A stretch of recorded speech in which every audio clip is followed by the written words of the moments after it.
You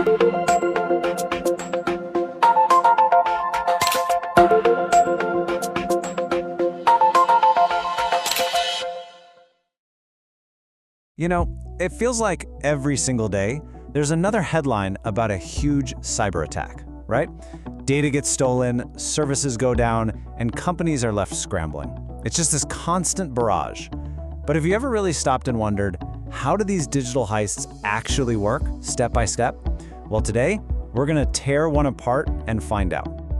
First up, let's just get a sense of the chaos out there. The threat isn't coming from just one direction.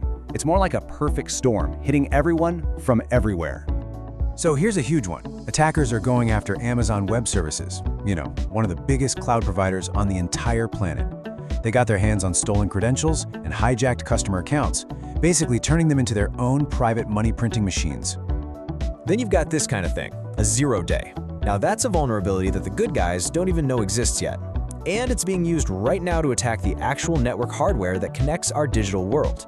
We're talking about the backbone of the internet itself. And it's not just the big hardware or the cloud giants. In this case, a tiny flaw in a super common software library became the open door for ransomware gangs. They can now encrypt an entire company's network in literally less than a minute. So the attack surface is just massive. But this brings us right back to our main question. Behind all the headlines and the scary technical jargon, what are the actual mechanics of a modern cyber attack? How do they pull it off? To answer that, we're going to do a full forensic breakdown of that first headline we saw, that really sophisticated campaign targeting AWS customers. By deconstructing this one attack, we can basically get a copy of the playbook that hackers are using over and over again. And the playbook for our investigation is something called the Cyber Kill Chain. It's this framework that security pros use to map out an attacker's entire process, from the very first probe all the way to their final objective. See, if you can understand their steps, you can figure out exactly where to break that chain. For our purposes today, we're gonna zoom in on 3 absolutely critical stages. First, initial access, how they got in the door. Second, execution, what they did the second they were inside. And finally, actions on objectives, what they were really after. So let's trace their path. All right, now we're going to put ourselves in the attacker's shoes. We're going to walk through each and every stage of this AWS breach.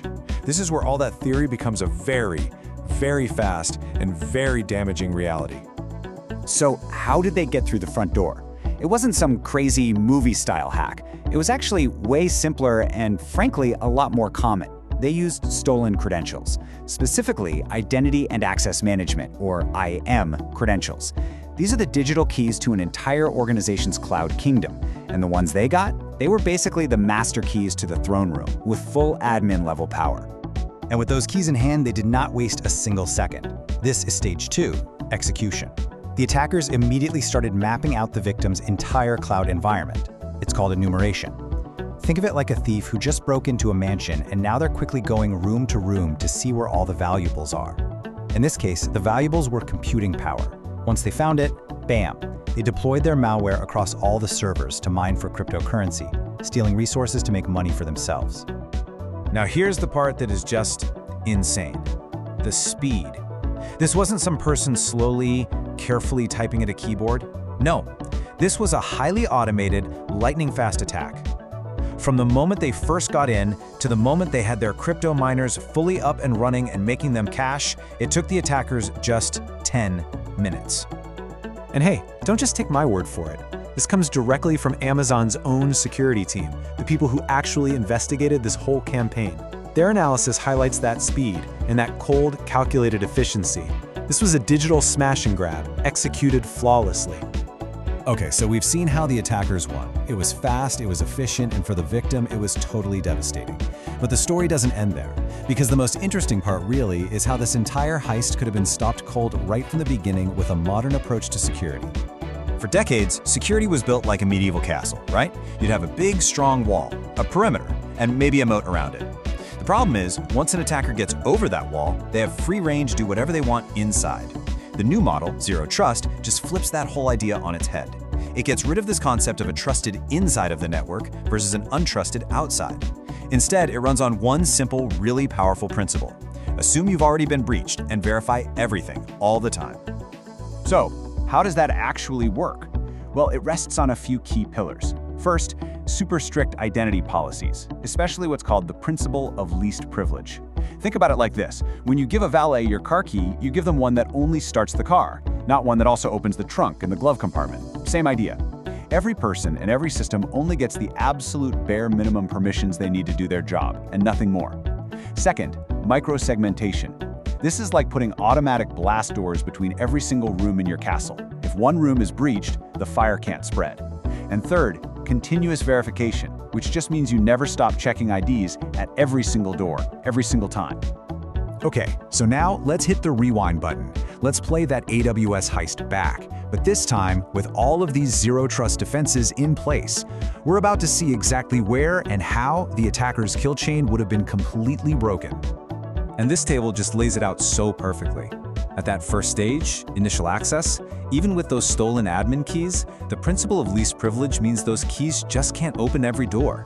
The amount of damage they could do, what we call the blast radius, would have been tiny. Then, at the execution stage, when they tried to spread their malware, microsegmentation would have slammed those blast doors shut. The compromised account would be trapped in one small isolated corner, unable to see or touch anything valuable. The attack just fizzles out. It fails at every step. So what's the big takeaway from all this? It's pretty simple, actually.